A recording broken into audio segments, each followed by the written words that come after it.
이것은 2월 16일 날 치러진 미넨과 레버쿠젠의 경기 지표다. XG 값은 2.16대 0.05. 경기는 무승부로 끝났지만 모든 공격 지표는 레버쿠젠이 미넨을 압도했다. 하지만 3주가 지난 챔피언스리그 1차전 스코어는 3대0. 모든 공격 통계를 압도함으로써 반대로 미넨이 레버쿠젠을 철저히 부숴놓았다. 도대체 미넨은 무엇을 개선했길래 정반대의 결과를 만들어냈을까? 이번 영상에서는 2월 16일 경기와 비교해 콤파니가 레버쿠젠을 이길 수 있었던 숨겨진 디테일 4가지를 알아보겠습니다. 알론소는 0대0으로 끝난 미넨전과 비교해서 단 3자리만 변화를 줬다. 최고 득점자인 쉬크, 바로 전 경기 득점한 텔라를 제외하고 아들리를 선발에 올렸다. 또한 흐라데키 대신 코바르, 탑소바 대신 헤르모소를 기용했다. 특이한 점은 이번 경기에서 알론소가 선택한 전술이다. 바로 골킥이다. 보다시피 낮은 지점에서 빌드업이 아닌 골킥을 적극적으로 활용했다. 알론소는 코바르를 이용해 총 35개라는 긴 패스를 시도했는데 미넨의 노예와 비교하면 2배 이상 많은 수치다. 또한 코바르의 롱패스 비율이 66%에 달했다. 올 시즌 레버쿠젠 키퍼 롱패스 비율이 29%에 비하면 상당히 이례적이다. 알론소는 왜 이런 선택을 했을까?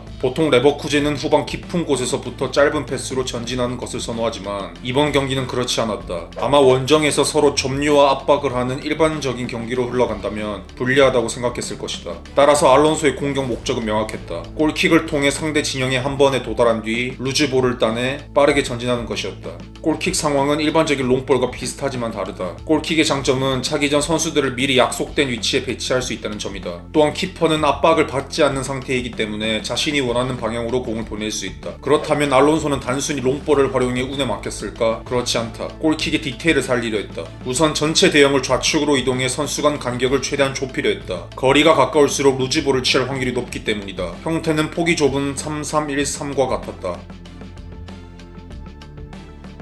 전방 3명은 주로 그리말도, 비르츠, 프림퐁이 위치했다. 라인 사이에 있는 아들리가 주로 공중볼 경합을 맡았고 그 뒤에 힌카피에, 팔라시오스, 자카가 블록을 형성했다. 전방 3명의 목적은 상대 수비 라인을 밀어놓고 공이 그들 중 한 명에게 도달했을 때 짧은 패스로 빠르게 미넨 골문으로 침투하는 것이다. 이때 전방 3명은 나란히 일자로 위치하는 것이 아니라 각자 다른 라인에 배치되어야 한다. 이유는 해당 구도가 세컨볼을 따낼 확률이 더 높기 때문이다. 만약 경합에 실패하더라도 뒤에 아들리가 라인 사이에 홀로 있으므로 그에게 공이 떨어진다면 전방 4명이 빠르게 전진할 수 있다. 그렇다면 후방 3명의 목적은 무엇일까? 루즈볼이 미넨 미드필더에게 떨어질 때 제압박을 통해 공을 전방 인원에게 넘겨주는 것이다. 이처럼 알론소는 좁은 공간에서 최대한 경합을 여러 번 발생시키고 지저분한 경기를 하길 원했다. 이는 제압박을 하는 강도와 좁은 공간에서 볼을 주고받고 전진하는 구도는 미넨보다 뛰어나기 때문이다. 따라서 골킥을 활용해 최대한 많은 경합을 해내려고 했다. 그럼 왜 공중볼에 등한 보니페이스나 쉬크가 아닌 아들리를 기용했을까? 공중볼 경합 수치를 비교해보면 보니페이스 64%, 쉬크 53%, 아들리 50%, 텔라 45%인데 말이다. 하지만 알론소는 직접적인 경합에 의한 승리보다는 속도를 더 살리고 싶었을 것이다. 미넨은 51.38로 분데스리가에서 가장 높은 수비 라인을 기록하기 때문에 뒷공간을 노리는 게 더 유리할 수 있기 때문이다.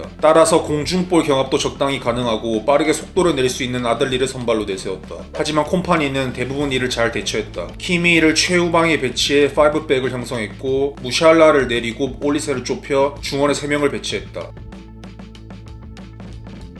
결과적으로 대부분의 경합에서 성공하거나 루즈볼 찬스를 허용하지 않았다. 딱 한 번 프림퐁의 위협적인 장면을 빼고 말이다. 두 번째는 콤파니의 압박 대처이다. 무승부 경기에서 미넨이 고전했던 이유는 레버쿠젠의 압박을 대처하지 못했기 때문이다. 이때 알론소의 목표는 김민재와 이토가 빌드업을 시작하도록 유도하는 것이었다. 김민재는 왼발 빌드업에도 능하지만 주발이 아니기 때문에 약점이 될 수 있고 이토는 스쿼드상 가장 약한 포지션이므로 알론소는 그들을 압박 타겟으로 삼았다. 당시 비르치는 곡선 압박을 통해 우파메 메카노의 오른쪽 패스 경로를 차단했다. 이는 키미가 주로 오른쪽 풀백 공간으로 내려갔기 때문이다. 따라서 김민재에게 볼이 전달되도록 유도할 수 있었고 텔라는 빠르게 사선으로 압박을 가해 왼쪽 공간을 차단할 수 있었다. 결국 미넨은 주로 왼쪽 측면에서 많은 어려움을 겪었고 레버쿠젠은 성과를 거뒀다. 하지만 3대0 경기에서 콤파니는 빌드업 구조를 변화시켜 대처했다. 키미가 오른쪽이 아닌 왼쪽 후방으로 내려와 3대2 수적 우위를 형성했다. 또한 나중에도 언급하겠지만 레버쿠젠의 압박 강도가 낮았기 때문에 키미는 자유롭게 볼을 공급할 수 수 있었고 이토가 아닌 알폰소도 있었기 때문에 왼쪽에서 원활히 볼을 회전할 수 있었다. 세 번째는 비르치 봉쇄에 성공했다는 점이다. 비르치는 레버쿠젠에서 공격 관련 가장 높은 지표를 보유하고 있다. 즉 비르치를 막을 수 있으면 레버쿠젠 공격 대부분을 막을 수 있다는 뜻이다. 하지만 무승부 경기에서 미넨이 고전했던 이유는 비르치를 통제하지 못했기 때문이다. 당시 미넨은 무시알라가 케인과 1선에 위치한 4-4-2 블록을 활용했다. 이는 잠재적으로 중원의 2대3 수적 열세를 허용할 수 있다는 점이다. 심지어 당시 미넨은 압박 구조가 견고하지 못했고 압박 라인을 쉽게 통과하는 장면이 많았다. 따라서 비르치는 라인 사이에서 공격 기회를 창출하며 날뛸 수 있었다. 실제로 모든 선수들 중 88회인 두 번째로 많은 터치를 기록했다. 하지만 3대0 경기에서 콤파니는 비르치를 완전히 통제했다. 그는 좌우 공간을 허용하는 대신 중원 과부하를 당하지 않게 좌우 수비폭을 좁혔다. 그리고 무시알라는 1선이 아닌 고레치카와 함께 중원에 위치해 레버쿠젠의 피벗인 자카와 팔라시오스를 마크했다. 또한 키미이는 비르치를 철저히 맨마킹했다. 심지어 키미이가 비르치를 놓칠 때도 중앙으로 좁힌 올리세가 커버함으로써 이를 대응할 수 있었다. 해당 장면을 보면 윙어가 좌우폭을 좁히고 있고 중원의 맨마킹을 통해 1대1로 대응하고 있다. 심지어 키미이가 순간적으로 비르치를 놓칠 때도 좁혀있던 올리세가 압박함으로써 전진을 막았다. 결과적으로 비르치는 39회라는 매우 낮은 터치를 기록했고 때로는 무리한 돌파 시도를 통해 이를 해결하려 했지만 모두 차단되었다. 네 번째는 역전된 PPDA다. PPDA란 쉽게 말하면 압박 강도와 관련된 지표다. 정의란 상대팀 패스 횟수당 우리 팀이 수비 동작을 얼마나 취했냐다. 즉 PPDA 값이 높을수록 팀의 압박 강도가 낮다는 뜻이고 값이 낮을수록 압박 강도가 높다는 의미다. 무승부 경기 때 PPDA 값은 미넨은 15.6, 레버쿠젠은 8.3이다. 즉 간단히 말해서 레버쿠젠의 압박 강도가 미넨보다 2배는 뛰어났다고 볼 수 있다. 실제로 이는 피치 위에서 드러났다. 해당 장면을 보면 미넨의 4-4-2 블록 사이 공간이 매우 넓고 견고한 기색이 없어 보인다. 너무나도 쉽게 수비와 미드필더의 상호작용이 이루어졌다. 이는 레버쿠젠이 볼을 회전할 때 아무런 어려움이 없었다는 뜻이다. 실제로 통계에서도 레버쿠젠 더블 피벗과 센터백의 터치 수가 6위권 내에 모두 포함되어 있다. 하지만 3대0 경기를 보면 PPDA 값은 7.8 대 14.9로 완전히 역전되었다. 위에서 설명했듯이 수비 시민에는 중원 맨마킹으로 강하게 통제했고 좌우폭을 좁혀 블록 사이 공간을 허용하지 않았다. 또한 빌드업 시 키미의 위치 조정과 레버쿠젠의 보수적인 수비 접근으로 역전된 PPDA 값이 나왔다. 이는 경기 전체에 엄청난 영향을 끼쳤다. 이처럼 콤파니는 무승부 경기를 통해 얻은 교훈으로 4가지 전술적 개선을 통해 레버쿠젠을 압도할 수 있었다. 역으로 알론소가 1차전 교훈을 통해 스코어를 역전할 수 있을지 궁금해진다.